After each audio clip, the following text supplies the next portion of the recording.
అతి త్వరలో తెలంగాణలో స్థానిక సంస్థల ఎన్నికల నగారా మోగనుందని తెలుస్తోంది. ఇందుకు ఈ వారంలో నోటిఫికేషన్ జారీ అయ్యే అవకాశాలున్నాయి. ఈ క్రమంలోనే 2 రోజుల్లో గ్రామాల్లో పెండింగ్‌లో ఉన్న అభివృద్ధి కార్యక్రమాలకు శంకుస్థాపనలు, ప్రారంభోత్సవాలను నిర్వహించాలని ప్రభుత్వం నుంచి ఆదేశాలు జారీ అయినట్లు తెలుస్తోంది. ఒకవేళ నోటిఫికేషన్ వస్తే ఆ తర్వాత రాష్ట్ర వ్యాప్తంగా ఎన్నికల కోడ్ అమలులోకి రానుంది.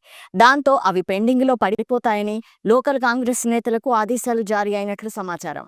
తెలంగాణలో స్థానిక సంస్థల ఎన్నికల నిర్వహణ కోసం జిల్లా స్థాయి ప్రణాళికలను సిద్ధం చేయాలని రాష్ట్ర ఎన్నికల సంఘం అన్ని జిల్లాల కలెక్టర్లను ఆదేశించింది.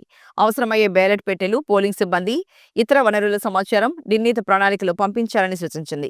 సెప్టెంబర్ 30 నాటికి మొత్తం ప్రక్రియను పూర్తి చేయాలని హైకోర్టు ఆదేశాలకు అనుగుణంగా ఎన్నిక నిర్వహించాలని యోచిస్తున్నామని, ఈ మేరకు కలెక్టర్లు సన్నద్ధంగా ఉండాలని సూచించింది.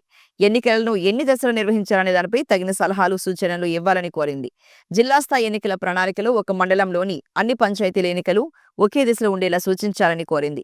నగరపాలక సంస్థలు, పురపాలక సంఘాల్లో పలు గ్రామాలు విలీనమైనందున కొత్తగా పోలింగ్ కేంద్రాలను రూపొందించి తమకు సమాచారం ఇవ్వాలని రాష్ట్ర ఎన్నికల సంఘం కలెక్టర్లకు సూచించింది.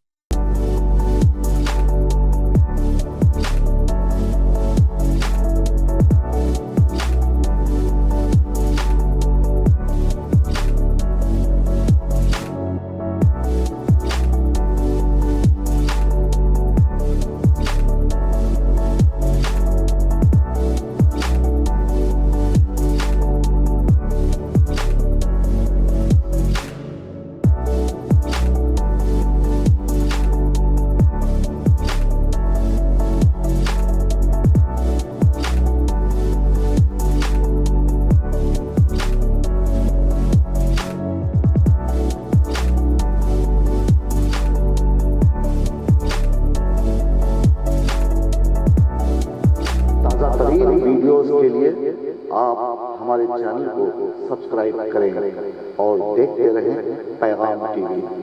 पैगाम टीवी, आवाज आपकी।